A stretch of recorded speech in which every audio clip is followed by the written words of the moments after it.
Почитувани наши слушатели, Facebook пријатели, но и наши следбеници, во наредниве минути чест и задоволство ни е да поразговараме со професор доктор Митко Панов, редовен професор на Институтот за национална историја и председател на Сдруженијето на историчари на Република Македонија, кого го покануваме да ни се придружи во студиово.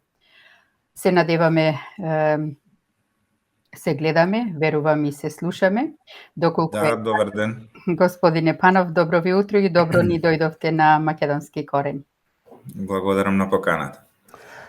Добро ви утро и од мене, господине Панов. Еве, по подолга пауза, повторно на македонски корени, а од тогаш до сега многу работи се случија во Македонија, но на голема жалост скоро сите на наша штета. Не само на Македонија, туку и на македонскиот народ. Ви благодариме што ја прифативте нашава покана и денес да подискутираме за теми кои не обременуваат сите нас без разлика каде и да сме. Задоволството е мое.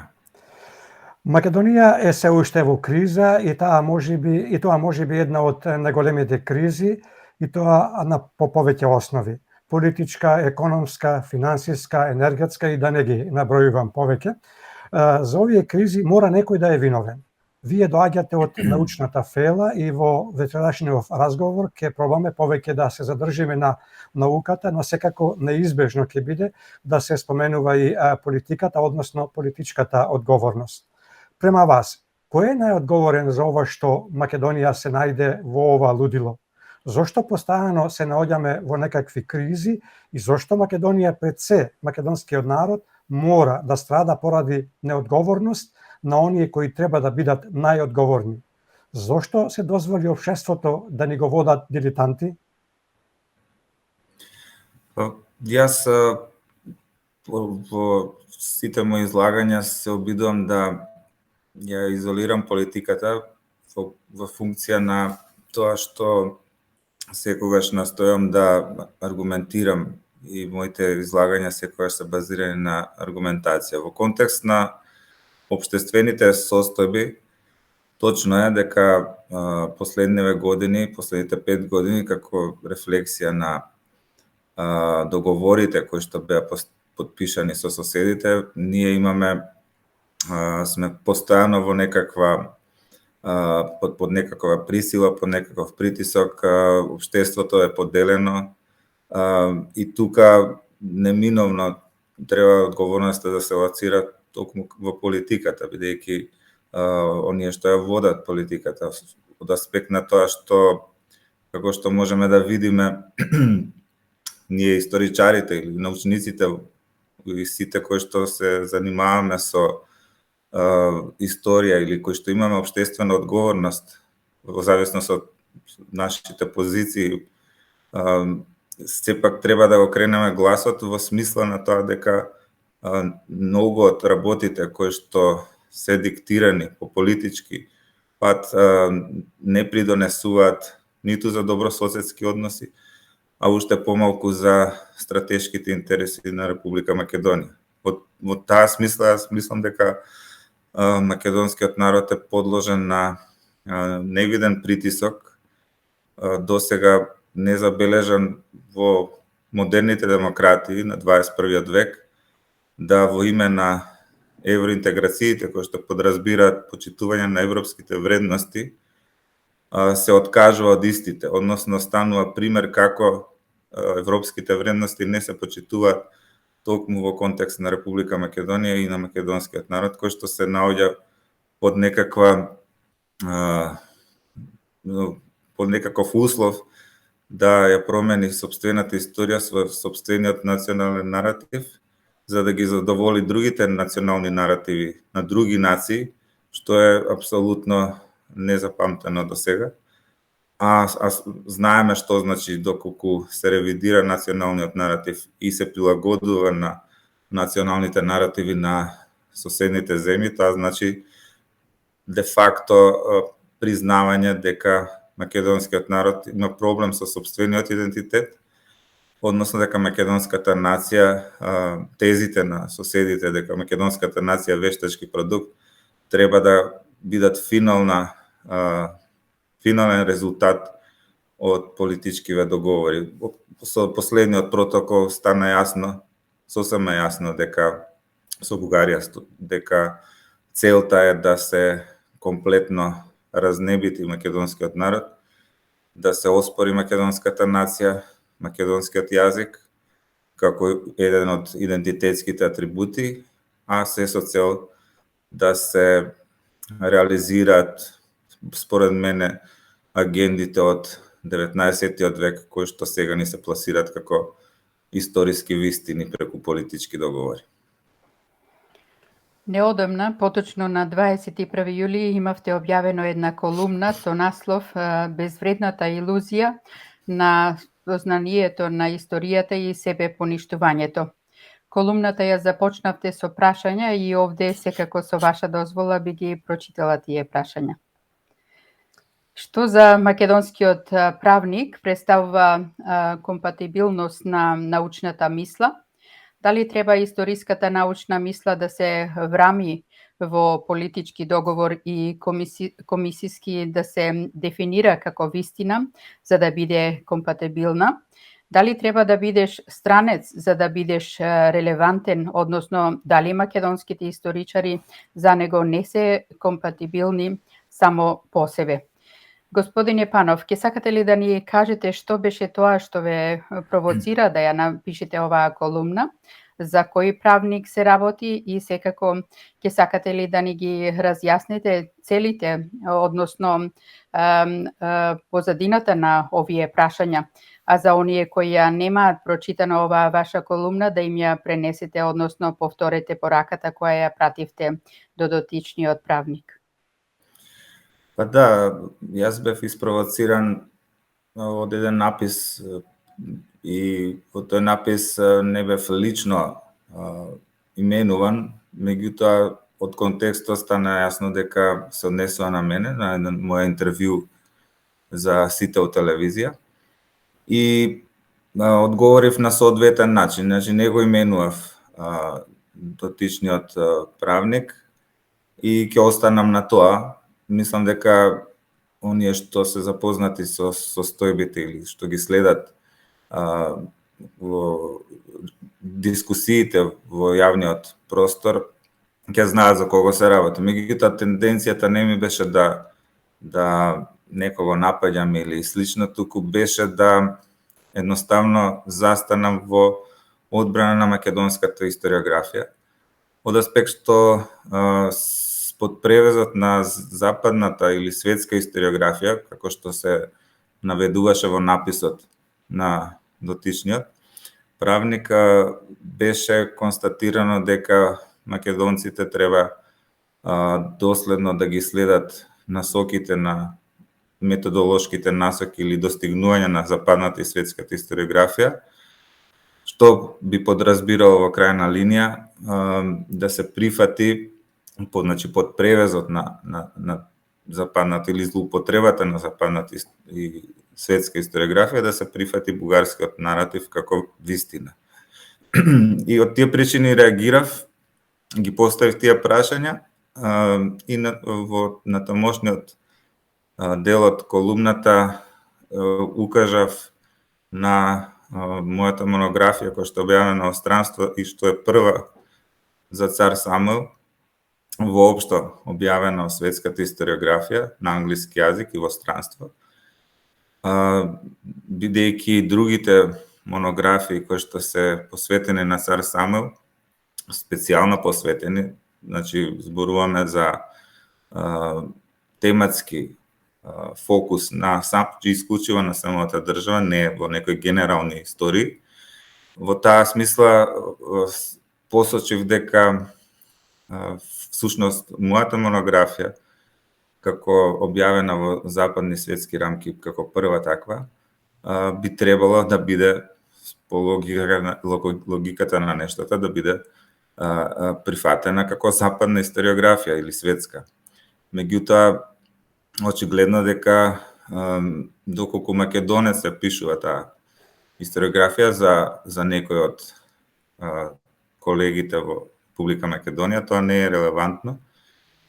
Треба да биде секој друг освен македонец, бидејќи таква е логиката.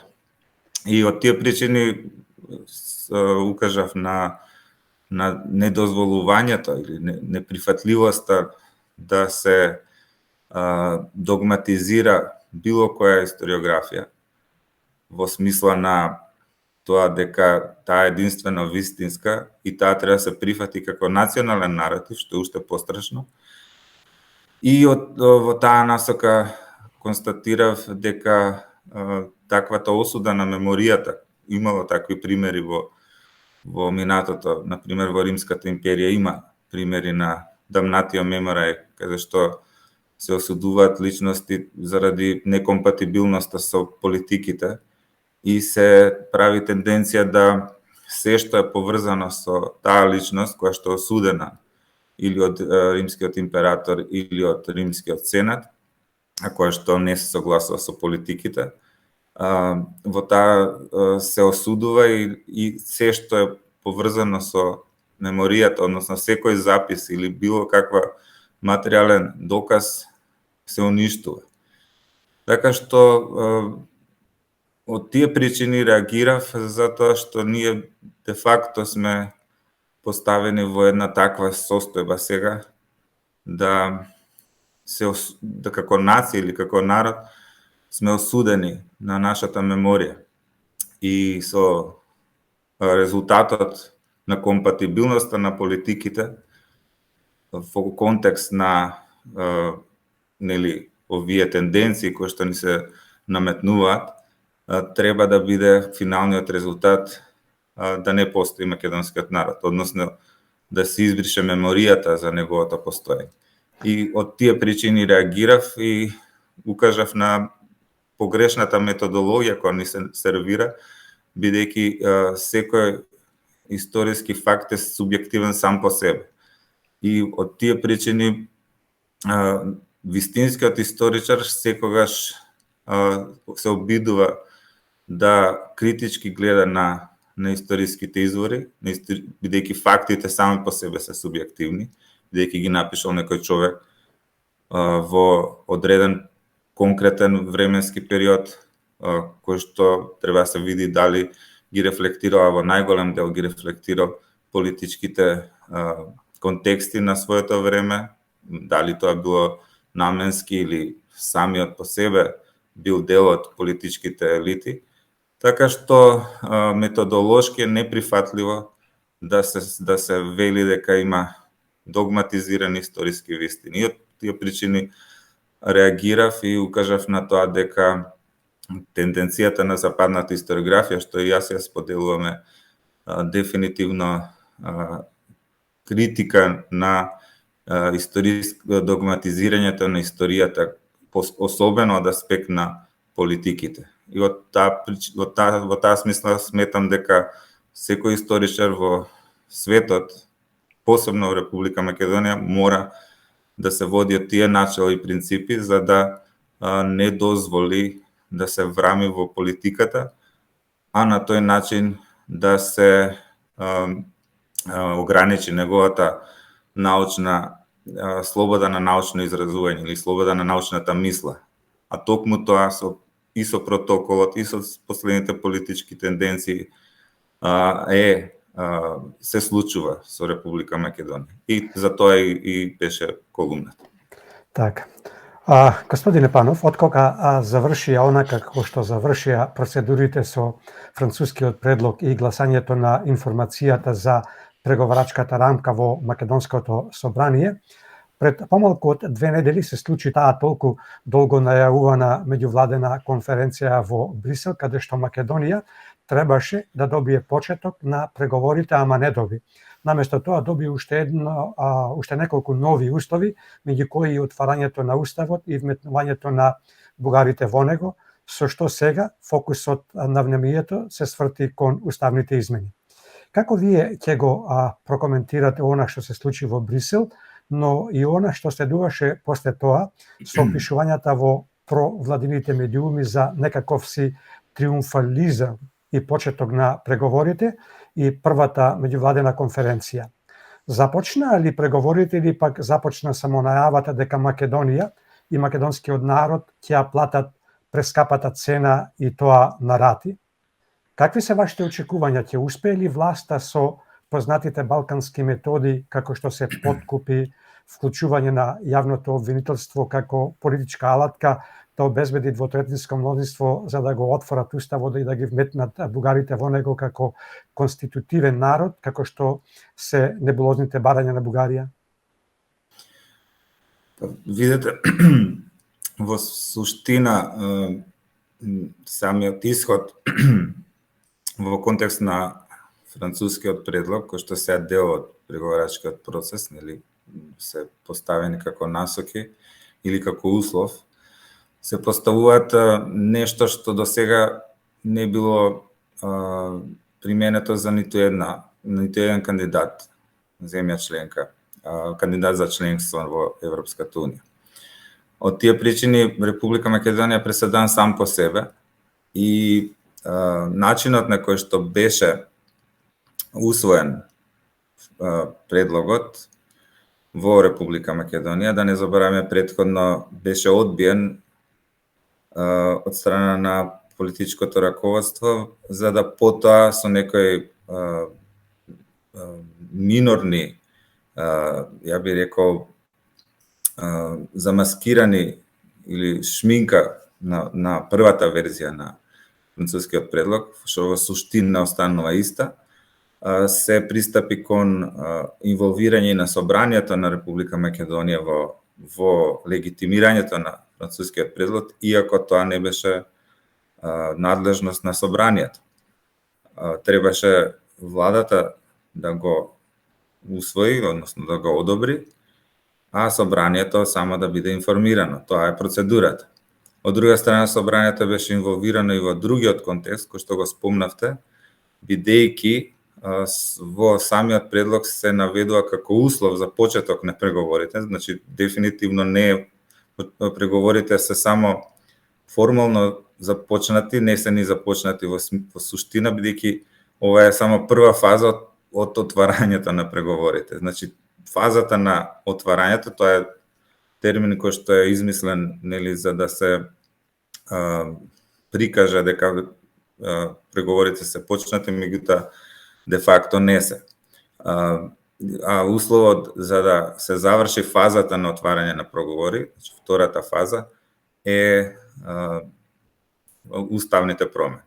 Значи во моментот кога ќе се направат уставни промени, доколку се усвојат, во тој случај почнуваат преговорите. И сето тоа другото е нели игра на зборови, која што секој си ги интерпретира како што сака, меѓутоа секој што ќе го прочита предлогот или протоколот ќе увиди дека во суштина Република Македонија и не ги почна преговорите. Не ги почна во формална смисла. Така што условот е двотретинско мнозинство и она што беше индикативно во собранието на Република Македонија, јас напишав и една колумна во која што им се обратив и на членовите на парламентот, за да бидат свесни во што влегуваат, во смисол на тоа дека усвојуваат протокол кој што го немаат видено, усвојуваат одлука на влада пред да биде донесена одлуката, а што не е нивна надлежност, и истовремено се согласуваат со се што е содржано во францускиот предлог, а автоматски нели со протоколот, на кој што се упатува во делот кој што се повикува на членот 12 од меѓувладините конференции меѓу Република Македонија и Република Бугарија, кои што стануваат клучен индикатор за прогресот на Република Македонија во иднина за членството на Европска унија, односно на тој начин всушност протоколот е дел од преговарачката рамка. Можеме подоцна евентуално да зборуваме за протоколот, меѓутоа сега клучно во вашето прашање да се одговори тоа дека собранието беше инволвирано за нешто што не е надлежно и за нешто што треба двотретинско мнозинство. Ако во францускиот предлог е содржан условот за промена на уставот, собранието нема легитимитет да го усвојува, бидејќи за такво нешто да даде легитимитет, во тој случај треба двотретинско мнозинство. Така што многу елементи се тука нарушени, меѓутоа исходот сите го гледаме, нели, треба да сега се справуваме преку францускиот предлог, кој што е дел сега од преговарачката рамка, со нешто што ни следи со протоколот или со првично со уставните промени, паралелно со тоа и со реализацијата на билатералните протоколи. Да не забораваме дека ова е втор билатерален протокол, кој што првиот автоматски и се легитимираше со самото гласање во собранието. Значи, многу елементи тука се нарушени според мене и правни, протоколот нарушува многу правни и законски одредби кои што според мене не се прифатливи во едноставна смисла на зборот. Од таму не можам да проценам како ќе биде понатаму расположението во собранието на Република Македонија. Меѓутоа, мислам дека и аспектот на вклучувањето на бугарскиот народ во уставот исто така не е доволно прецизирано во кои рамки ќе биде, каква улога ќе му се даде, дали ќе влезе во нормативниот акт, какво ќе биде објаснувањето или вклучувањето на бугарскиот народ во уставот, бидејќи во самиот француски предлог, кој што е дел сен или официјален, се наведува дека тоа ќе биде дел од народите, бугарскиот народ ќе биде дел од народите и сите импликации треба да се проценат околу тоа зошто Бугарија инсистираше на овој услов, всушност е главниот услов за почеток на преговори, и кои импликации ќе има понатаму. Мојата предпоставка е дека импликациите ќе имаат многу посериозни последици од што е тоа почитување на правата на луѓето или на етничките заедници во Република Македонија. Македонија и Бугарија доставија едностранни улатерални изјави до Унијата околу македонскиот јазик. Бугарската страна на сите ни е јасна, тие во нивната едностранна изјава го потврдија ставот дека не го признаваат нашиот македонски јазик, бидејќи бил дијалект на бугарскиот. Би сакале да ни ја прокоментирате македонската едностранна изјава во која се вели дека континуитетот на јазикот се заснова на специфичниот развој на дијалектите, што се во негова основа и биле распространети на територијата на денешна Република Македонија. Каде исчезнаа нашите македонци од Егејска Македонија, од Пиринска Македонија, од Голобрадо и од Србија? Кој јазик таму се зборува и изборувал? Зарем тие не се дел од континуитетот на нашиот македонски јазик, така лесно оваа ненародна власт се откажа од македонските дијалекти во овие делови? Видете, токму тоа е една од суштинските аспекти. Секој кој што ја знае историската генеза на македонското прашање, кој што датира од 19 век, и аналогно на тоа и бугарската политика или стратегија, да не забораваме дека критиката не треба да се однесува кон Бугарија, барем јас така гледам, бидејќи Бугарија си има своји стратешки интереси кои што ги базира уште од 19 век. И исто така да не забораваме дека се уште национален празник на Бугарија 3 март, договорот со Сан Стефано, што имплицира прослава на национален празник на Бугарија, во кој што се глорифицира договор во кој што Македонија е вклучена во границите на голема Бугарија. И со самото тоа, секој, да речеме, нормална нација или нормално Министерство за надворешни, независно, сега да не зборуваме, би требало да има своја собствена стратегија како да се справи со ваквите тенденции. Од причина што, како што спомнав, самиот национален празник имплицира територијални претензии. А да не зборуваме дека фактот што декларацијата за јазикот е дел од самиот преговарачки процес. Имаме две едностранни декларации во кои што македонската страна е втора. Јас тоа го потенцира во една колумна. Доколку некој ја оспорува идентитетот или постоењето или посебноста на јазикот, што исто така без преседан, според мене тие декларации воопшто не смееле да бидат вклучени, бидејќи сами по себе се говор на омраза. Зборувам од бугарската страна, бидејќи во договор, во преговарачка рамка, каде што едната нација, која што е земја членка, не го признава јазикот, македонскиот јазик, а со самото тоа идентитетот на македонскиот народ и македонската нација, тоа само по себе е говор на омраза кој што претендира со протоколот да се санкционира, меѓутоа само од страна на Македонија. И од тие причини за мене е неприфатливо воопшто да стојат такви декларации кои што се спротивни на самите фундаменти на Европската унија. И мислам дека тоа е голем пропуст од страна на Европската унија што воопшто се дозволило да има појаснување за нешто што е право на секоја нација, да си има свој јазик и да си го идентификува или да го толкува на свој начин. А да не забораваме дека македонскиот јазик си има своја вековна историска генеза. Така што во случајов Бугарија е прва позиционирана, што само по себе имплицира дека тоа е првичниот став на Европската унија. За да потоа македонската страна го декларира својот став.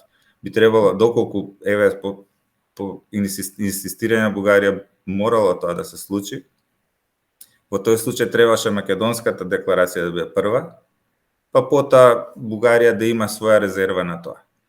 А кај нас во случајов обратно, што имплицира дека Европската унија застанува зад ставот на Бугарија, независно од изјавите. Сега декларацијата во суштина има многу сериозен импакт, како што спомнавте, бидејќи Македонија се врамува само во границите на современата држава. Што значи, што импликација е тоа? А во суштина, ако ги споредиме двете декларации, и таа бугарската еднострана, и македонската, во суштина се комплементарни. Значи, бугарската вели дека тоа е бугарски дијалект, кој што е кодифициран во 44-та, односно создаден, така вели во декларацијата 44-та, 45-та, така наречен во наводници македонски јазик за нив, значи не постои, и дека тоа е всушност рекодификација, односно рекодификација на дотогашниот бугарски јазик, кој што е вештачки всушност формиран за да се разликува, рекодифициран за да се разликува од бугарскиот. А во суштина станува збор според бугарската декларација за еден од регионалните писмени норми на бугарскиот литературен јазик и оттаму представува според нив бугарски дијалект. И тука е сосема јасно, значи нема македонски јазик, нема македонски народ и тоа е прифатено на ниво на Европска унија да стои независно што е еднострана декларација. За мене тоа е апсолутно неприфатливо и спротивно на европските вредности. Потоа македонската страна во незината декларација стои дека всушност на некој начин е комплементарна, бидејќи во суштина вели дека е кодифициран јазикот 44 година, 45 година, и дека се базира на дијалекти кои што се во рамките на современата Република Македонија, северна не ја употребувам, меѓутоа се однесува на сегашната Република Македонија. И од тие причини се врамува само во овие граници, што само по себе имплицира дека е вештачки јазик. Ако никаде во светот немаме народ кој што зборува само во одредена рамка. Еве, ние зборуваме, сега вие сте не сте во Република Македонија, зборуваме македонски јазик и вие и ние тука. Тоа што значи? Дека вие тоа што го зборувате не постои. Односно, јас што го зборувам не постои. Мислам, абсурдот е надвор од сите научни, надвор од сите принципи кои што треба Европската Унија да ги промовира, или генерално западните земји. Во суштина тоа е, преку јазикот се негира народот. Народот, доколку е врамен само во границите на одредена територија, тоа значи дека е вештачки, односно дека нема малцинство во другите земји. Нема ниту еден такова држава, ниту еден народ кој што нема своје малцинство во другите земји. Тоа го сведува на вештачки продукт, во крајна линија, на продукт на политичките договори со Грција и Бугарија. Значи, до таму е сведено да македонскиот народ и македонската нација ќе станат продукт современ на политичките договори, бидејќи исходот на договорот со Бугарија, Преспанскиот договор, ќе треба да значи само укинување, односно признавање дека историски не постоел македонскиот народ пред 45. Така. Пред 44. Да. Дали сега со прифаќањето на францускиот договор се доведовме до прифаќање на исполнувањата на историските, културолошките и јазичните аспирации на соседна Бугарија, доколку сакаме да станеме членка на Европската Унија, и дали после се она што ќе ни се случи, с Македонија ќе стане членка на Европската Унија, но без македонски народ? Па да, тоа е токму тоа го зборував до сега. Значи, она што цело време се нагласува во јавноста во Република Македонија, а и пошироко, ама во суштина во Република Македонија е тоа дека ние сме имале чист јазик, гарантиран идентитет, што не е случај. Еве, еден пример ви дадов со едностранните декларации, што ќе го сведи македонскиот јазик, не знаеме во последната фаза на членство, доколку дојде до тоа, дали и во вистинска смисла ќе стане официјален јазик. Од друга страна, протоколот со Бугарија потпишан македонски јазик согласно уставот, а со самото тоа државата признава дека заедно со Бугарија го дефинираат согласно уставот. Во друга смисла, исто така, протоколот треба да го во суштина потврди тоа што е во бугарската едностранна декларација, односно да се историски редефинира потеклото на македонскиот народ, на македонскиот јазик. Да не заборавиме дека првиот билатерален протокол во суштина е веќе усвоен 2019 година. Владината одлука за тоа во јули 2019 година гласеше дека се договорени сите средновековни личности, нели, Кирил и Методи, Климент и Наум Охридски, цар Самуил, и во одлуката на владата експлицитно е наведено дека тие се дел од заедничката историја, дека се ги прифаќаат комисиските интерпретации и дефиниции договорени до тогаш, и дека тоа стои во одлуката, јас постојано го говорам тоа, бидејќи е тоа спротивно апсолутно на секаква научна мисла, слобода на научна мисла. Се вели дека тоа е историската вистина, баш со тие зборови, која што ќе треба задолжително соодветно да се користи при сите наредни заеднички честувања. Протоколот само го појаснува сега вториот билатерален протокол, кој што се усвои на невидено, нели? Беше криен од јавноста, и очигледно зошто е криен од јавноста, пошто содржината е погубна за македонскиот народ, доколку се прифати тоа. Во тој случај имаме ситуација во која што македонскиот народ дефинитивно ќе биде осуден.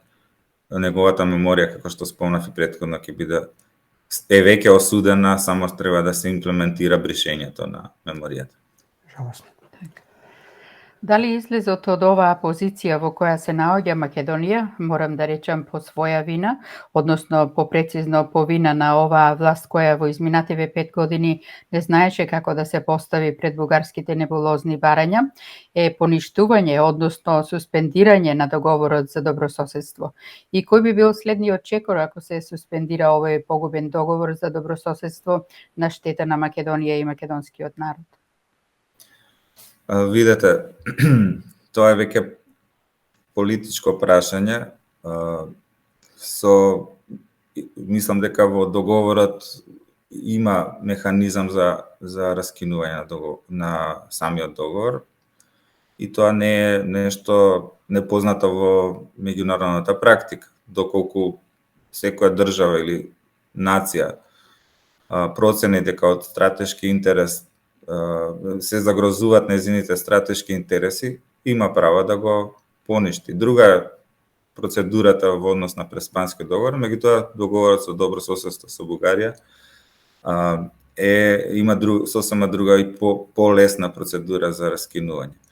Особено што, барем според мене, овој начинот на кој што бугарското раководство се однесува со непочитување на основните фундаментални права на еден народ, да му се наметнува друга историја, односно туѓа историја, за да прифати како своја. Со самото тоа, со што не го признава постоењето на народот и на јазикот, како што спомнав, тоа е класичен пример за говор на омраза, и во тој случај самата Бугарија го нарушува духот на договорот, бидејќи самиот договор се базира на пријателство, добрососедство и соработка, а протоколот е спротивно на тие начала, на било каков договор кој што треба во суштина да создаде предуслови за да има добрососедство, соработка. Јас и во едно интервју кажав дека многу индикативно беше начинот на кој што се презентираше протоколот од страна на министерот за надворешни работи, бидејќи го пренебрегна целиот оној постигнат резултат во економијата, во дигитализацијата, во инфраструктурата, енергетиката и слично, за да дојде исклучиво на историските прашања. Според мене приоритетот треба да биде поврзување на двете држави, двата народи во смисла на економска, енергетска, инфраструктура, заеднички напори да се справиме со кризата, како што спомнавте на почетокот. Солидарност во таа смисла, или подобри градење на мостови, ама вистински научни и културни мостови, со почитување и респект на ставот или мислењето на другиот. Во таа смисла, мислам дека протоколот сам по себе го поништува договорот. И неговата имплементација само ќе разобличи суштината на политиката на една од страните, бидејќи доколку Република Македонија се согласи на сите овие услови кои што се поставени во протоколот, тоа ќе значи дека македонскиот народ не постоел, односно Бугарија на крајот ќе признае правото на самоопределување меѓутоа на нешто што е продукт, како што кажав, на политички договори. Значи, македонскиот јазик Бугарија и во Европска унија ќе го третира, претпоставам тоа ќе биде и на ниво на став на Европската унија на крајот, како технички термин, со променета историска содржина. Каков тој чист јазик или идентитет, доколку историската содржина што го сочинува идентитетот се менува и станува бугарска, односно заедничка. Така што апсолутно чист јазик, формулацијата не е компатибилна со се тоа што е содржано во протоколот, а што на крајот треба да го сведе македонскиот јазик и македонскиот народ на вештачки продукт, врамен само во, или кој што ќе важи само во границите на Република Македонија, што е само по себе го прави вештачки.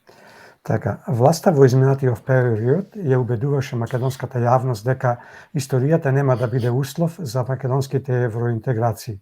Но од она што можевме да го видиме и прочитаме од францускиот предлог и од протоколот, односно од преговарачката рамка, испаѓа дека сепак историјата е дел од преговарачката рамка. Како ќе го прокоментирате фактот што сега Комисијата за историски и образовни прашања треба во името на сите историчари од историската научна фела, но и во името на македонскиот народ да решава за македонската историја? Дали овие избрани историчари од страна на власта имаат легитимитет и знаење да решаваат во името на историчарите од историската фела и дали некогаш, барем досега, некој од нив се има обратено за совет или консултации до Сдруженијето на историчари на Република Македонија, каде што вие сте председател? Да, тука има три елементи, но не знам дали имаме време за да ги одговориме, меѓутоа јас би укажал прво и клучно беше убедувањето дека всушност историските прашања не се дел од преговарачкиот процес. Меѓутоа во моментот кога се објави протоколот стана јасно дека се. И беше јасно и претходно, меѓутоа фактот што во самиот преговарачки процес е имплементиран делот членот 12 од договорот за добрососедство, во кој што се всушност содржани резултатите од меѓувладината комисија, како се вика тоа, на меѓу Бугарија и Република Македонија, која што проценува што е исполнето од договорот на ниво на една година. А од друга страна, точка 3 од протоколот јасно стои: усвојување на насоки за действување во исполнување на договорот за пријателско добрососедство и соработка. Што значи, протоколот де факто е индикатор дали договор за пријателство, добрососедство и соработка ќе се имплементира во согласност со проценката на Бугарија. А договорот е исто така содржан во преговарачката рамка. И таму се вели дека договорот е услов, исполнувањето е услов, клучен услов за членството на Република Македонија во Европската унија. На тој начин, преку протоколот, историските прашања стануваат не само дел од преговарачкиот процес, туку и клучен услов. Затоа што во еден од членовите, третата точка од записник од билатералниот протокол, односно што представува записникот меѓувладината конференција, покажува дека на крајот се сведува на тоа дека комисијата, дека пред да се влезе, пред членството на Република Македонија во Европската унија, треба комисијата и владите на двете земји да се договорат за се во контекст на историските прашања, односно и не само тоа, туку и да се влезе, да сето тоа се имплементира во севкупниот образовна програма, така стои. Што значи тоа? Која е таа образовна програма? Значи тоа ќе, барем според мојата интерпретација, што е погубно, ќе значи дека комисијата се става над уставот, над законите, над научните образовни институции, национални зборуваме. Ќе решаваат не само 7 члена од македонска страна, туку и 7 члена од бугарска страна. што само по себе е рушење на суверенитетот на една држава. Бидејќи директно го условува промената не само на образовните програми, значи образовните програми, пазете, тоа значи се вкупниот образовен систем. Ќе се доведеме во ситуација не само основното и средното, туку и високото образование да биде диктирано согласно протоколите идни. И тоа да биде клучен услов за членство во Европската унија. Значи се вкупниот образовен систем. Затоа и членовите на бугарскиот дел од комисијата постојано велеа: ништо не сме направиле, независно што ќе постигнеме и се и да постигнеме во рамките на комисијата, доколку тоа не се одрази во образовниот систем, доколку не се смени свеста на идните генерации, односно доколку македонците не станат бугари. И тоа е погубното. Протоколот е патот кон реализација на овие цели. Мора тоа јасно и гласно да им се каже на сите, бидејќи сето друго е игра на зборови. Да не забораваме дека еден од клучните забелешки беше реципроцитета, за да потоа со игра на зборови се стави дека двете држави се само дека истото ќе важи за двете држави. Меѓутоа, кога го праша председателот на комисијата пред некој ден зошто само за Република Македонија важи цар Самуил, промена на лекцијата за цар Самуил, не за Бугарија, тој рече дека немале таква лекција во Бугарија. Што значи дека такво образложение можеме да имаме за сите на тамошни личности, бидејќи не се компатибилни наставните програми. А во исто време јас ги имам анализирано бугарските учебници. Има лекција каде што се наведува царот Петар и царот Самуил. Каков е тој реципроцитет кога во протоколот се спомнува само заедничката историја. Значи, комисијата ќе работи за селектирање, идентификување и реинтерпретирање или редефинирање на историскиот контекст на личностите само од заедничката историја. Дури во протоколот се наведува и дополнителен услов, дополнителен термин, не само заедничка историја, заеднички личности, а не е споделени, не е спреплетени како и да се обидува да ни појаснат. Што значи дека нема реципроцитет, дека исклучиво предмет на договори, на редефинирање е исклучиво историјата и личностите поврзани со Македонија. За таму заедничката историја значи политички концепт на врамување на сите личности настани кои што комисијата ќе ги селектира и ќе ги врами во овој концепт и на тој начин ќе станат дел од заедничката историја, а по аналогија дел од бугарската историја. Бидејќи нели според Бугарија ние не сме постоеле. Ниту постоиме, само од 45-та година нашите дедовци, прадедовци, татковци идеолошки биле заблудени од комунизмот дека се македонци, односно нивните потомци всушност според Бугарија биле бугари. И од тие причини мислам дека самата имплементација на протоколот ќе доведе до тоа. А комисијата се става, како што кажав, над законите и не само што не се консултирале со експертите од средновековие, во кој што сум и јас, а и моите колеги, можеби некој меѓутоа тоа се е под превезот на тајноста. Мојот повик беше до истиот тој колега да разговараме минатата година на оваа тема, да помогнеме, бидејќи видов кон што се оди ова. Мислам дека дури и они не се свесни кон што се оди ова. И организирав преку Сдруженијето на историчари на затворена тркалезна маса, меѓутоа колегата не дојде да се соочиме. Дојде еден друг колега од комисијата, меѓутоа истиот тој кој што вели дека сме требале ние да одиме да го прашаме, е апсолутно нонсенс, бидејќи некој што претендира да ревидира средновековна историја, не е ни еден експерт во комисијата за таа област, ќе се согласите, не е нити научно, нити етички, нити било каква има мислам дека тоа е спротивно на сите научни принципи. Да не зборам дека со тоа си го рушат сопствениот интегритет.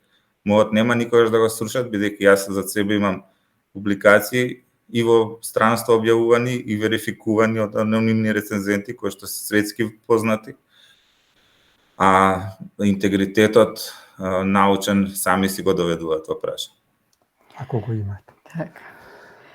Како што спомнавте, ко-председателот на Мешовитата историско-образовна комисија од македонска страна, господинот Драги Ѓоргиев, во четвртокот вечерта на една национална телевизија изјави дека не чувствувал притисок од последниот протокол кој го подпишаа Македонија и Бугарија, бидејќи тоа било политичка изјава на двете влади. Ѓоргиев најави дека ќе продолжат да се држат до академските и научните принципи. Како ќе ја прокоментирате неговата изјава и дали досега Македонската комисија работеше спрема научните и академските принципи или само ги исполнуваше бугарските желби и желбите на владата? И дали сега со новиот протокол кој е влезен во преговарачката рамка, историската комисија без таа да сака и ја дадоа главната улога на патот кон започнување на пристапните преговори за членство во Европската унија? Да, делумно одговорив на ова прашање, меѓутоа, она што за мене е клучно е протоколот. Прво, досегашната работа на комисијата, како што спомнав, нема научен кредибилитет за ова што го направила. Од друга страна, во договор за добрососедство и соработка, тоа постојано сум го потенцирал и ќе го потенцирам и натаму. Според член 8, алинеја 2, каде што се дефинира само во тој член работата на комисијата, се наведе дека ќе работат во согласност со историските факти и така натаму. Никаде не стои дека тие ќе треба да селектират личности од историјата на Македонија, де факто тоа го прават, дека ќе разговарат, односно ќе менуваат научни програми на учебниците, содржини на учебниците, и тоа го правеа. На моје прашање во една телевизија, еден од членовите комисијата рече: да, ние направивме правилник. Каков е тој правилник кога се коси со договор? Значи, самите членови на комисијата се зеле обврска што не произлегува од договора. Значи, го надминале мандатот на договор. Сега протоколот треба да им го обезбеди тоа, односно да го легитимира тоа што не е дефинирано во договорот. Меѓутоа, не знам дали правно е издржливо протокол да дефинира договор.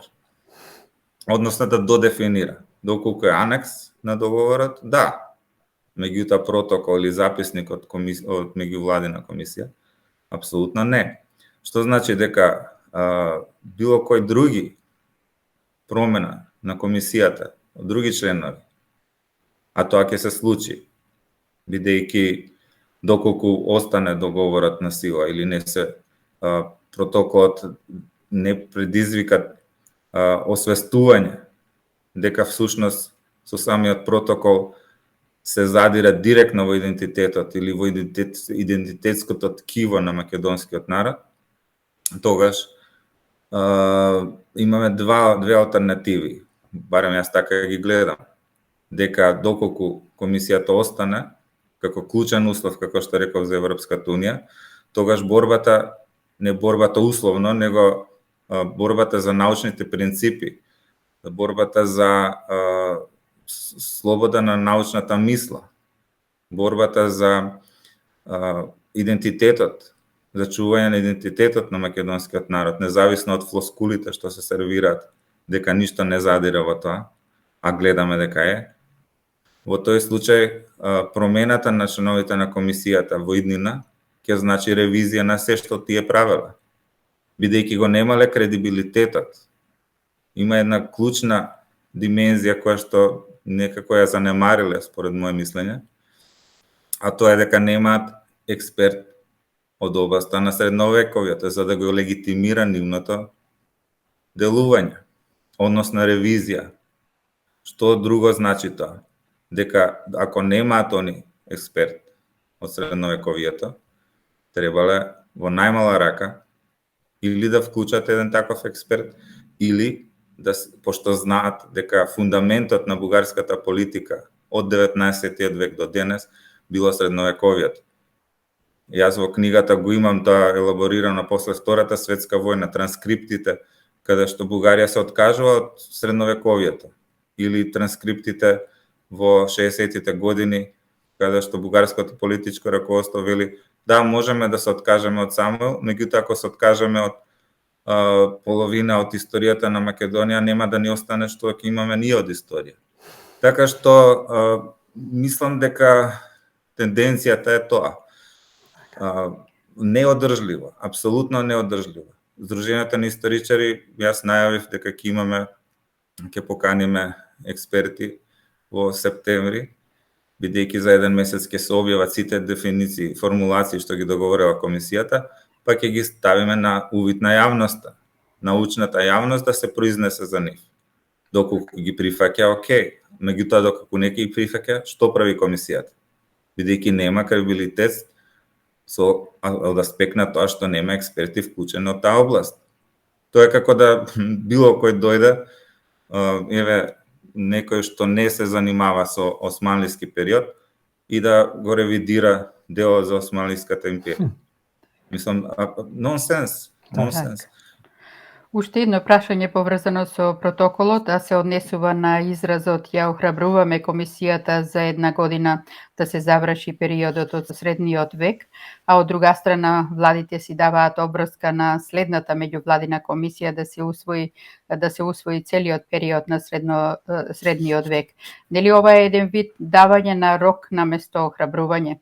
Какви се вашите очекувања од комисијата? Дали таа ќе се задржи на принципите како што изјавува на новиот академик Ѓоргиев, или пак ќе продолжи да биде само џубокс за исполнување на владините нарачки? Видете, како што спомнав, она што за мене, кој очитав протоколот, бев запрепастен, искрено да ви кажам, бидејќи јас не ја гледам македонскиот инпут во протоколот. Значи, се што Бугарија до сега бараше во пакетот 4+1, односно 5+1, се имплементира тука во протоколот. Се, буквално се. Не само што се имплементира, туку уште по-детално се елаборира и се става, како што спомнав, како класичен услов за преговорите на Република Македонија. Односно, протоколот ќе значи индикатор дали договорот, како што спомна во точка 3 од протоколот, дали договорот во суштина се реализира, имплементира. Односно, самото тоа што договорот е дел од преговарачката рамка, значи дека историјата не само на мала, на голема врата влегува во преговарачкиот процес. Она што е за мене погубно е што, како што спомнав, комисијата се става над сите, над целиот, имаме тука целокупната македонска историографија до сега, меѓутоа и идна, затоа што комисијата сега ќе дефинира историска вистина, што значи дека сите идни поколенија или сите автори ќе треба да следат таа вистина, независно од прогресот на научната мисла, дали нешто меѓувреме ќе има нови сознанија, и тоа е спротивно на сите научни принципи. Какви принципи научни гледа колегата, кога со протоколот де факто нема принципи, се ништат сите принципи. Сите принципи се поништува цело се вкупната работа на Институтот за национална историја, најстарата научна институција во земјата. И колегите во институтот ќе треба тоа што го работеле да го врамуваат сега во некакви концепти на комисијата. Или абсурдот, доколку некој сака да пише учебник, ќе мора да се раководи со тоа што комисијата го напишала. Има тука еден во протоколот уште пострашно, не е само Самуил како темплейт, како урнек. туку има во протоколот стои, не се сеќавам точно каде беше, меѓутоа ќе го парафразирам, дека всушност во догледно време, не знам дали имаше рок, ама мислам дека беше со краткорочен рок, дека владата ќе мора да подготви текстови, цели текстови, кои што ќе треба да се интегрираат во образовниот систем. Не темплети, текстови. Значи, комисијата ќе се стави во улога на цензор. Не само што комисијата ќе се стави во улога на цензор. Туку во протоколот стои дека се што ќе се смени во учебниците, содржина во учебниците, учебни помагала, методологија, програми наставни, мора да оди да се биде испратено кај двете страни, кај една од двете страни. Што значи дека доколку не се бенди на едната страна, во случајот со Бугарија, бидејќи ние немаме никакви очигледно забелешки, или не се исти наставните програми според образложението на колегата, во тој случај ние ќе имаме класична цензура од друга држава на образовниот систем, што е рушење на суверенитетот на една нација.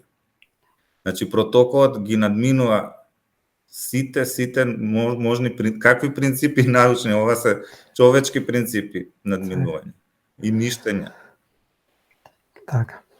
Во изминатиот период, а и сега, ево и во денешниот разговор, комисијата од македонската страна е силно критикувана од македонската јавност, но пред се од историската научна фела за нивната улога и за начинот на кој ги водат разговорите со нивните бугарски колеги. На господинот Георгиев не му биле јасни причините за таквите напади и ве обвини вас, историчарите, за манипулатори и создавачи на пријателска атмосфера и негативен имидж на комисијата, без притоа да знаете работата на комисијата, додавајќи дека никогаш не сте се обратиле за да прашате. Господине Панов, пред да ви го поставам прашањето, дозволете да ви ја пуштам неговата изјава, еден краток видео прилог, мислам дека нема да имате против.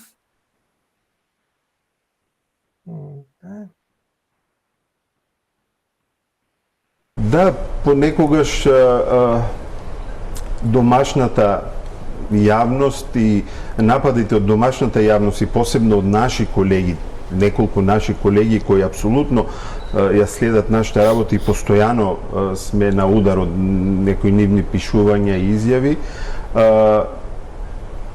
се нели ги чистуваме ние тие нивни ставови и создаваат една атмосфера во јавноста, кај јавноста која не е толку запознаена со работата на комисијата, да бидат непријателска атмосфера на линч, дури би рекол, кон комисијата, без да притоа ја знаат работата на комисијата. Постојат многу манипулативни, шпекулативни, невистините изјави за работата на комисијата, за препораки. И тие, би рекол, шпекулации, невистини се постојано присутни во јавноста и создаваат една негативен имидж кон комисијата. Јас не знам на што се должи тоа. Никогаш тие колеги не дошле да прашаат, да поразговараат со нас, зашто ние разговараме, кои се нашите намери, кои се нашите идеи за препораките, никогаш. Така. Само да огледате body language, што викат австралците, се ќе кажете. Повелете. Па, мислам дека го абсолвирав ова. Што имате вие да кажете за ваквите обвинувања, господине Панов, и за болкот од страна на комисијата, која никогаш јавно не ги обелодени записниците од средбите со нивните колеги од бугарската страна? Зошто не го јавуваат? Што кријат од македонската јавност? Па, токму тоа го констатиравме. Значи, мислам дека колегата е малку надвор од реалноста. Вели дека само неколку колеги со тие зборови укажа дека неколку се само. Меѓутоа мислам дека малку повеќе се, односно целата научна фела, целото друштво на историчари на Република Македонија. кои што се спротивставуваат на ваквите тенденции. Не од аспект на де факто одбивање, туку од аспект на тоа што, како што спомнавте, како да има некој доверба во комисијата, кога, како што спомнав, колегата беше поканет на една затворена маса, тркалезна маса, минатата година, во организацијата на Сдруженијето на историчари, меѓутоа тоа не го спомна. Каде што требаше и темата на тркалезната баша беше соочување. Соочување меѓу самите себе. Ајде да се соочиме. Еве ќе видиме сега во идниот месец ќе бидат објавени. Не знам сега дали ќе биде објавени само формулациите, они што ги договориле во рамките на комисијата, како што меѓутоа за колегата не е спорно одлуката на владата во која што се истите тие од дефиниции тие што ги имат направено се прогласува за историски вистини, а спорно е некој што го критикува. Па добро е да се критикува. Јас би бил пресреќен доколку сум бил на негово место, некој да ме критикува за да се коригирам, бидејќи критиката во суштина е корекција, нешто не чини ако ве критикуваат, или ако е тенденциозно, може да се увиди. Меѓутоа, доколку вие немате на увид ништо дадено, а умеѓу време го редефинирате, си земате за право да го редефинирате историскиот контекст на средновековието, а не сте експерт за тоа. Тоа во најмала рака не е научен принцип. А во исто време го дефинирате заедно со бугарската страна. А како што спомнав бугарските колеги, да не забораваме дека кога се договорија во февруари 2019 година и министерот за надворешни работи Захариева и колегите нивни од комисијата бугарски триумфализм, имаше страшен триумфализам. Дури велеа дека доколку ова се случило пред 70 години во Македонија, некој ќе бил стрелан. Со такви зборови дури се одеше. Што значи, јас не сум ги измислила тие работи, тие не ги негираат тие работи. Ке видиме, едноставно. Меѓутоа, мислам дека сосема погрешен принципот. За да има научен кредибилитет, одржливост на тоа што е комисијата го има договорено, мора тоа да има општ консензус, мора тоа да помине прво низ неговата научна институција каде што е вработен.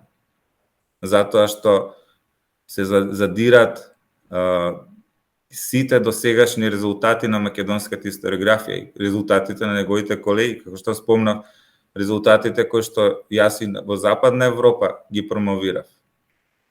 И сега доаѓа комисија која што не е соодветна, експертски зборува, која што е очигледно треба да постигне некаков напредок за тоа да биде прикажано како еве успех некаков политички и кој е тука загрозен кредибилитет. Ние како колеги да идеме да го прашуваме него, место обратно. Мислам, може да замислите каков принцип владае во таа комисија. Јас го советував еднаш. Му реков, нема да ви биде ова држливо. Морате вие да се консултирате со фелата. Ако не се консултира, апсолутно нема да биде одржливо. Ќе најдете некој што ќе напише учебник по диктат и потоа, како што спомнав, протоколот задира не само во основното, и во средното образование, не само задира во историјата, туку и во учебниците по македонски јазик, по географија. Мојот впечаток е, јас како што го читав протоколот, е дека ќе задире во севкупниот образовен систем. Затоа протоколот има многу нејасноти, многу оставени замки, кои што може да се интерпретираат од страна на Бугарија на свој начин. Ама ја знаеме целта. И од тие причини вистинскиот начин на работа на една комисија е таа да има легитимитет од фелата, од научната фела, образовната фела, а ниту еден не ги поддржува на начинот на кој што тие работат. Не е затоа што се они комисија или дека некој е има таква позиција или не. Не, затоа што научно треба да го одразуваат научниот амбиент, научниот консензус во државата, а не да работат по диктат. Така. Инаку на македонски корени, не само вие, имаме разговарано и со дузина историчари и ни еден од нив не оде во одбрана на оваа комисија, сите се повикува на дека тие не се компетентни. Сакаме да се држиме уште малку на комисијата, пред се во делот на учебниците по историја, со акцент на учебниците за 7 оделение.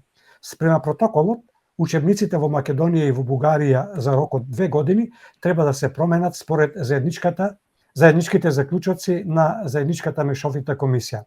Во последниот најнов протокол се споменуваат само учебниците од македонската страна и се споменува лекцијата за цар Самуил. Вие на почетокот говоревте малку за ова, односно за Самуиловата држава во учебникот за 7 оделение. Господинот Ѓорѓиев потврди дека тоа било преземана обврска од македонската страна, а врз база на забелешките на бугарските историчари од комисијата. На прашањето на новинарката какви забелешки имаше македонската страна и дали истата лекција ќе биде и во бугарските учебници, Ѓорѓиев изјави дека не можело да се прават споредби на двете препораки. Се мисли на македонската и на бугарската препорака, бидејќи наставните програми не биле исти. Вие, како историчар, како гледате на оваа изјава на господинот Ѓорѓиев? Но пред да ни одговорите, сакам за нашите слушатели и гледачи да ја пуштиме неговата изјава.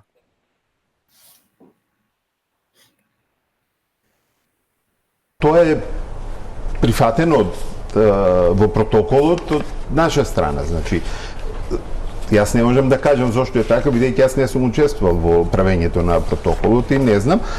Урнек да се направи лекција за Самуиловата држава. Да, тоа е преземено како обврска од наша страна и тоа е работа на владата. Ние сме дале препорака за тоа како треба да изгледа лекцијата за Самуиловата држава. На база на забелешките од бугарските колеги сме усогласили една препорака во која е застапена мултиперспективноста и веќе натаму тоа е работа на владата. Ние немаме понатаму ингеренции за тоа кој, како и кога ќе ја пишува лекцијата. Дали истата таква лекција ќе биде и во бугарските учебници? Видите, не може да се споредуваат препораките на двете страни, бидејќи наставните програми не се исти. Нема исти лекции. Но збориме за формулација. За формулацијата за Самуиловото царство. Таа е формулација која ќе влезе во бугарските учебници на ист начин. За бугарските учебници не постои посебна лекција за Самуиловата држава. Таму е целосно дадена во континуитет бугарската држава. Значи затоа викам не постојат наставните програми не се исти, не постојат исти наставни единици и во нашите програми и во нивните, и затоа не можат препораките да бидат исти, да бидат применливи за двете страни.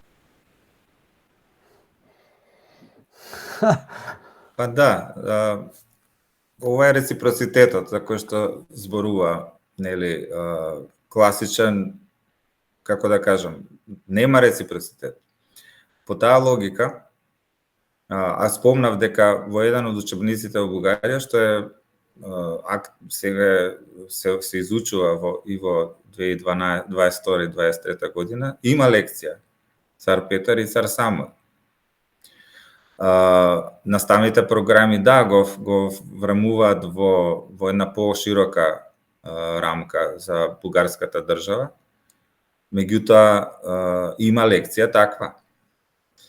Тоа е едниот аспект. Другиот аспект, колегата спомна дека лекцијата за Самуил ги рефлектира забелешките на бугарските колеги. Не вели дека имаме дека до тоа се дошло врз основа на дискусија, туку дека ги рефлектира забелешките, што значи ние ќе имплементираме во нашиот образовен систем бугарската теза за Самуил како бугарски, односно за Самуиловата држава како бугарско царство, продолжение на бугарското царство. Уште еден аспект на така наречена мултиперспективност, која што спомна колегата и што ја форсира постојано, за мене е апсолутно неприфатливо. Вие имате историјата на една нација или историјата како предмет. По дефиниција треба да гради припадност на една држава, на една нација и да гради свест во сите дефиниции на учебниците по историја, во сите земји. Исклучиво е таа дефиниција. Затоа имат учебници по историја што се различни. Имате различна интерпретација во Србија, различни интерпретации имате во Албанија, различни имате во Грција, различно во Бугарија. Само ние не можеме да имаме своја. По таа логика, така?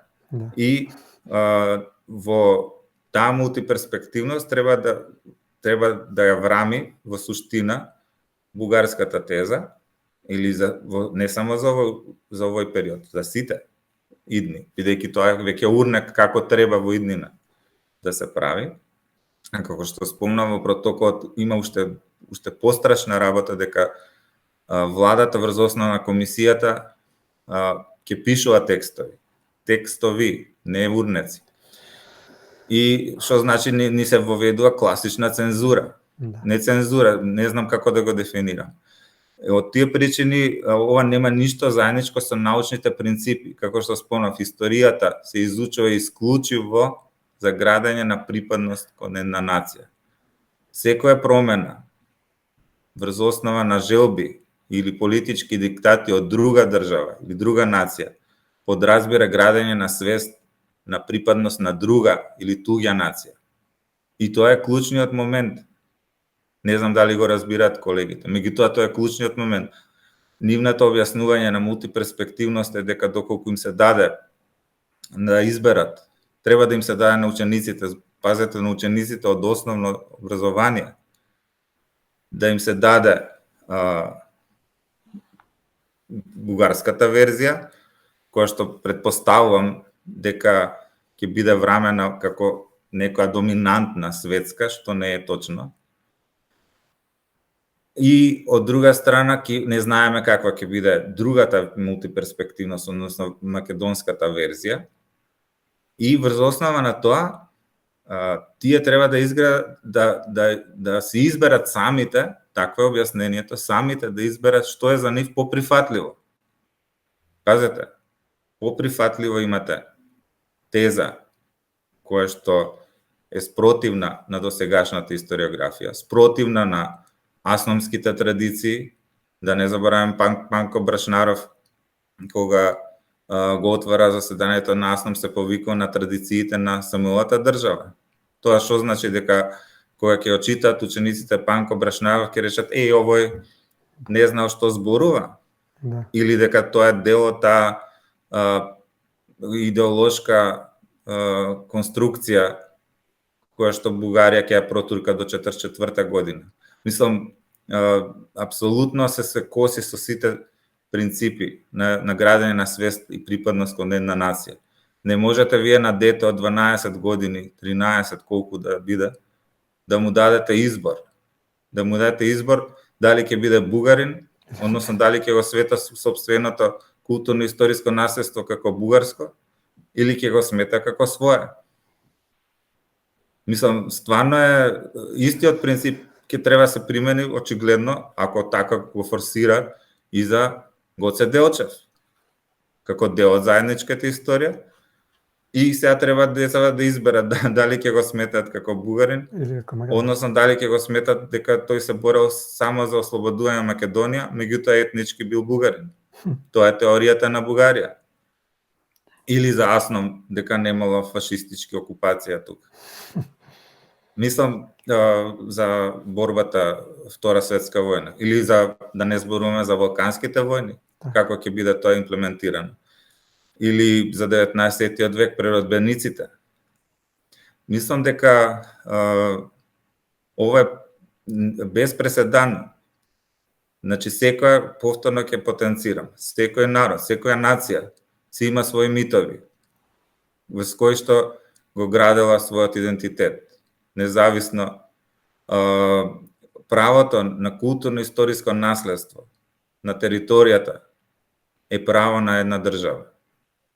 не може друг да го интерпретира или да го врамува како што е во протоколот, да става на сите споменици плочки со која што ќе маркира сопствената собственост. Значи, пазете, Грција со Преспанскиот договор го маркира собственоста на културно-историското наследство на античка Македонија. Бугарија ќе го направи истото и го бара со протоколот за се вкупната историја од средновековие до 44 година. Значи, се што ќе биде спротивно на бугарскиот карактер, на културно-историското наследство, ќе биде бришено. Значи, тоа и стои тука, под превезот на говорна моза, во протоколот. Така. Дури има и таква дефиниција, треба да бидат неодложно избришани. Што значи, се што ќе смета во иднина Бугарија преку протоколот, дека се коси со нивните видувања за историјата, нивните видувања за говорна омраза, нивните видувања за некои историски периоди или личности, тоа ќе значи дека ние треба да ги избришеме. И повторно се враќаме, да речеме, Асном, сите споменици од Асном, по таа логика треба да се избришат. Не само сите. На добар пат се треба да го направат. Учениците нема да можат да го учат или да го гледаат, да го имаат како пред себе манифестот на Асном. Така. Тоа е погубно, затоа што тогаш се градила државата. Државноста се градила со војна, со борби, со жртви, Така. а не дека некој ги ослободил овие територии. Мислам, апсолутен нонсенс. Да. Не можам ни да зборувам колку е ова неодржливо. Нема никаква логика. Неодржливо. Меѓутоа, видете, ако продолжи ваква политика, нема ни да речеме, ако се прифати ваквиот протокол, односно се спроведе, рачунајте дека со цензура, со говорна омраза, под превезот на говорна омраза, со диктирање на наставните програми, со диктирање на текстовите. Текстовите сами ќе бидат пишувани од владата. А вторите само ќе треба да се подпишуваат. Ме разбирате? Така. Тоа е спротивно на се што значи ова е класична промена на меморијата на една нација и ставање во рамка на други нации. Се губи суверенитетот покрај суверена, независна држава. Нас во Македонија, на македонскиот народ му се сервирале во минатото вакви, биле преименувани. Мојот дедо Антон Панов бил преименуван во Панович. Печалбари му објавена со Панович.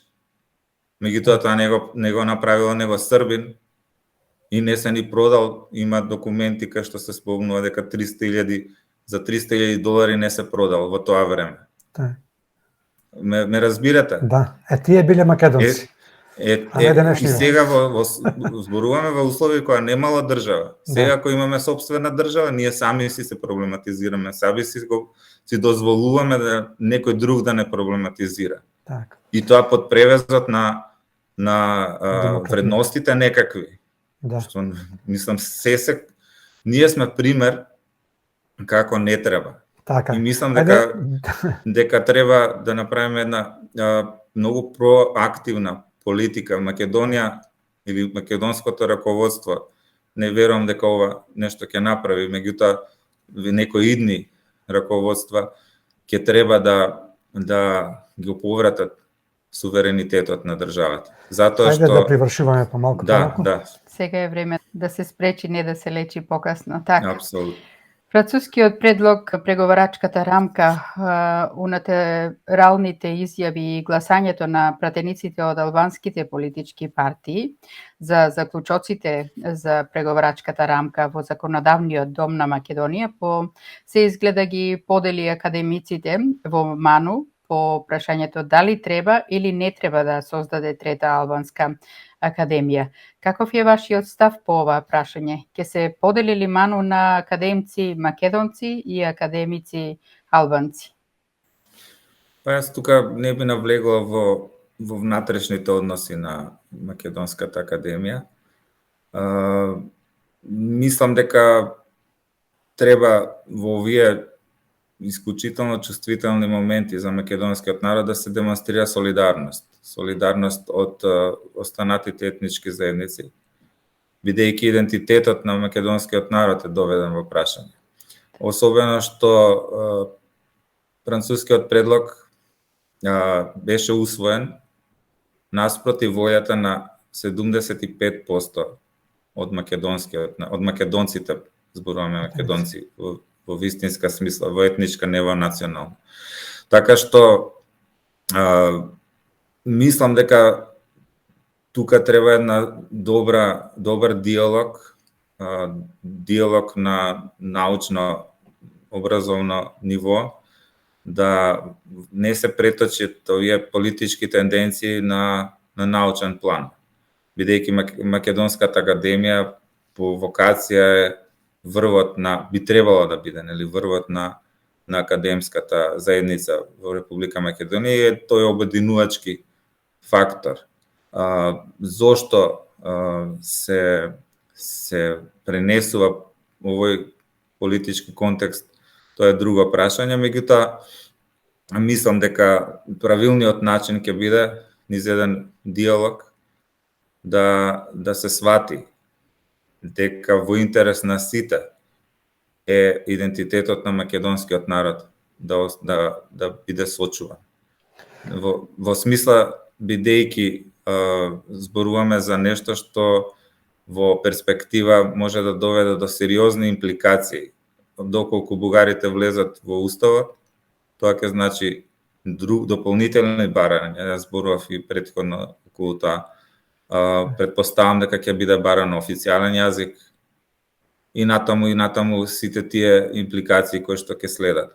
Што значи дека треба една солидарност на политичко, на научно, на академско ниво и сите заеднички да излеземе од ова состојба која што ни е наметната апсолутно неправедно и спротивно на европските вредности. Затоа Македонија треба сега да застане цврсто во одбрана на европските вредности, бидејќи со спротивувањето на тоа самиот да се поништиш, ќе ги спречиш тие тенденции кои што во иднина може да станат преседани на Европската унија и да го разрушат комплетно нивниот вредносен систем. Македонија може да биде погубна и за Европската унија.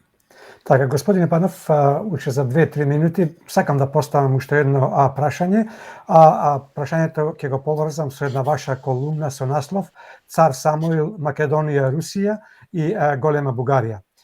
Цар Самуил и неговото царство одново се предмет на историски присвојувања во напорите за изнаоѓање на теоретско оправдување за промена на националната свест на македонците, со таа разлика што сега од нас македонците се бара самите да се откажеме од Самуил, од традициите и културното историско наследство. Дали цар Самуил се користи како политичка алатка за затварање, односно ставање крај на македонското прашање, со тоа и на македонците? Јас тоа по повод 1008 годишнината од Беласичката битка го поставив како прашање од аспект на тоа што нели го зборувавме до сега, дека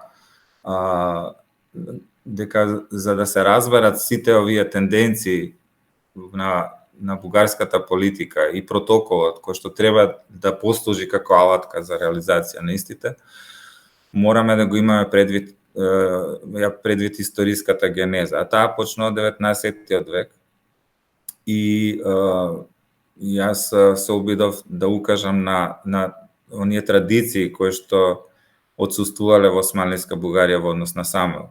Затоа што Самуил не бил сметан за национален херој, се дека не бил оформен проектот за голема Бугарија од страна на Русија и Русија е таа која што го конструира националниот наратив на Бугарија преку инструкции кои што дава на оние што биле школувани во Русија, во Бугарија. Од тие причини го земав и како пример Мутавчиев во 1941 година кога се окупира Македонија.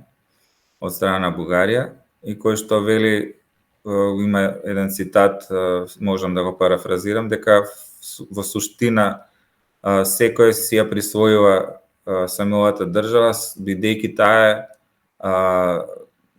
една од суштинските елементи на македонската историја, македонското прашање во суштина. И кој ќе направи такво теоретско оправдување за сопствените цели, се мисли на сите соседи. Србија, да не забораваме, 19 век, исто така го присвоила Самуил, го правила србин. Бугарија, знаеме, бугарин по диктат или по влијание на Русија за да се оправда проектот Голема Бугарија, бидејќи Самуил по самата суштина бил сметан за историски синоним на Македонија. Затоа што Македонија е јадрото на самата држава. И токму од тие причини е присвојуван, бидејќи не бил сметан за национален херој, меѓутоа го легитимирале проектот на Голема Бугарија за да се оправдаат територијалните претензии. Затоа и Србија го присвоја, вели дека тоа се македонски словени, меѓутоа кои што биле етнички срби. Кнежеството, од кај што потекнува само, или во Првата светска војна Романија исто така влегува во конфликт со Бугарија во однос на историографските присвојувања, за да, бидејќи Романија, знаеме, после Прва светска војна, добива еден дел од територијата која што Бугарија сметала за своја историска. И меѓу другото Романија се повикува на влашкото потекло на комитопулите, за да легитимира сопствените територијални претензии, односно да контрира на бугарската теза. И сето тоа понатаму се рефлектира како во Југославија. Тоа сето го имаме елаборирано во книгата и кога ги знам сите овие прашања, точно знам кон каде оди оваа политика, бидејќи постојано Самуил бил во фокусот на политиката и станувал и останува очигледно орудие за преку политиката да се издействуваат, како што спомнав, овие тенденции кои што има за цел да го сведат македонскиот народ на непостоечки. Так. Не е прашањето чиј бил Самуил, Да. туку како тој ќе се прикаже и да се оправда политиката во однос на Македонија. Так. За тоа е суштинско прашање. Кој не го разбира тоа, мислам дека има проблем. А такви се оние од комисијата, најверојатно. Тука не знам, не можам да кажам. Господине Панов, ви благодариме за учеството во Македонски корени. Секое добро до вас. Викендов нека ви биде пријатен, пријатно до слушање и довидување овде на Македонски корени, кој ќе зборуваме за подобри нешта за Македонија и македонскиот народ. Се надам, јас сум оптимист, секогаш сум бил и ќе бидам оптимист, бидејќи во Македонија имаме ние извонредни експерти кои што знаат што значи ова сето ова и мислам дека научната фела и образовната фела е обединета во неприфаќањето на ваквите тенденции. Мислам дека сето ова што се наметнува ќе биде неодржливо и од тука сум оптимист, затоа што во спротивно самите себе ќе се избришеме, односно самите себе ќе се негираме и како нација, и како научна фела, и како образовна академска фела. И тоа е суштината на мојата порака. Со поздрав до вашите слушатели и гледачи. Пријатно и честит празник. Фала и на вас. Честит Пријатно. Илинден.